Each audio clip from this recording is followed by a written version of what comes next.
Hi everyone, so this is a video that I've been putting off for a while to explain the eligibility guidelines that passed in this year's budget, the FY25 budget that just passed.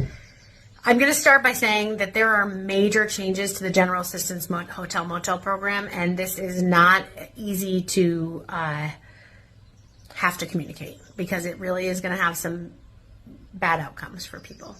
And I don't feel great about it. But I want to make sure that you are aware, because I believe wholeheartedly, and we at End Homelessness Vermont believe wholeheartedly, that people should know what is happening and their rights. So I'm going to get right into it. So the first thing that I want to make sure that you know is that End Homelessness Vermont is not employed by the state, and we cannot determine outcomes on our own, but we're available for support for individuals and in navigating the systems, especially when folks are experiencing or living with a disability or medical condition or need support of other kinds because of a complex case. So you can reach out to us at 802-489-6534 or on our email at endhomelessnessvt@gmail.com. We're much quicker to respond by text or email, so make sure that you do that if you're able. So, in what the legislature decided, there is an extremely limited number of days. There will be about 5 months, a little over 5 months, that people who are eligible will still have to figure out something else or be outside. And I do not take lightly that I'm telling you that. I believe that people deserve to be continuously sheltered and hope to work towards this in the next legislative session.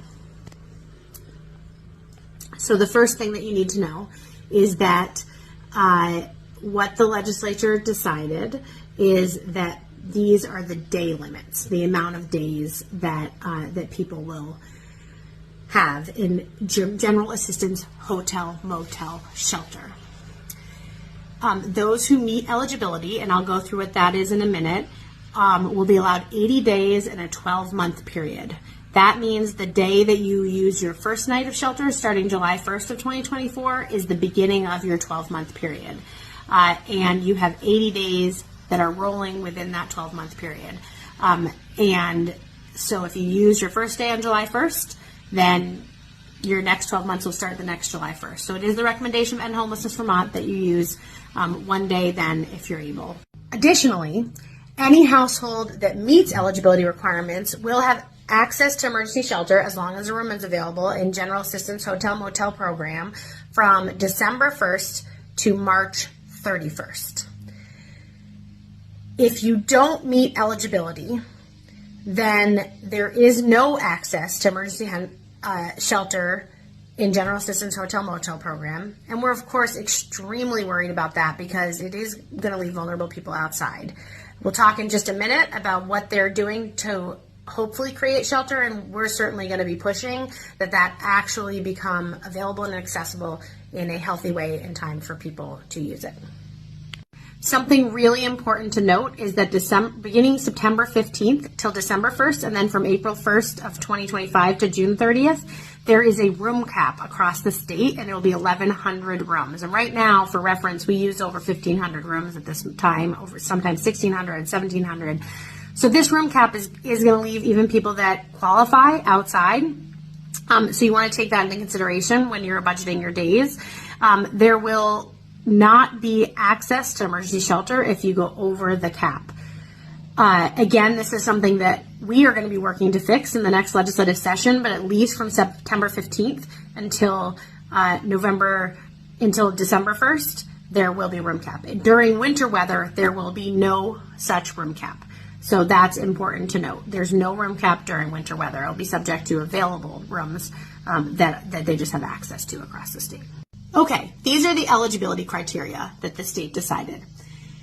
If you are 65 years of age or older, have a disability that can be documented by SSI or SSDI, or a disability variance form, which many of you have already filled out, are a child 19 years or younger, or have a child 19 years or younger, are pregnant, this is any trimester, it used to be just third trimester, so that's a big win, and have experienced the death of a spouse or domestic partner or minor child that caused your loss of housing, or have experienced a natural disaster such as a flood, fire, or hurricane, or are under a court-ordered or constructive eviction, or you're experiencing domestic violence, dating violence, sexual assault, stalking, human trafficking, hate violence, or other dangerous life-threatening conditions that relate to violence against the individual or household member that caused you to lose your housing. So those are the qualifying factors. We're going to put up our flyer with our fact sheet. There's a couple of ways that sometimes the department doesn't count a qualification, but the Human Services Board always has under eviction and constructive eviction. So we want to make sure that we do give you some information about that as well, and that will be in our fact sheet. So the brief overview of the $10 million the legislature put in the budget to create emergency shelter is that this is supposed to be specifically for categories of people who don't qualify, aren't eligible, and it's supposed to be so that they have access to emergency shelter that is, because winter weather is not accessible to them.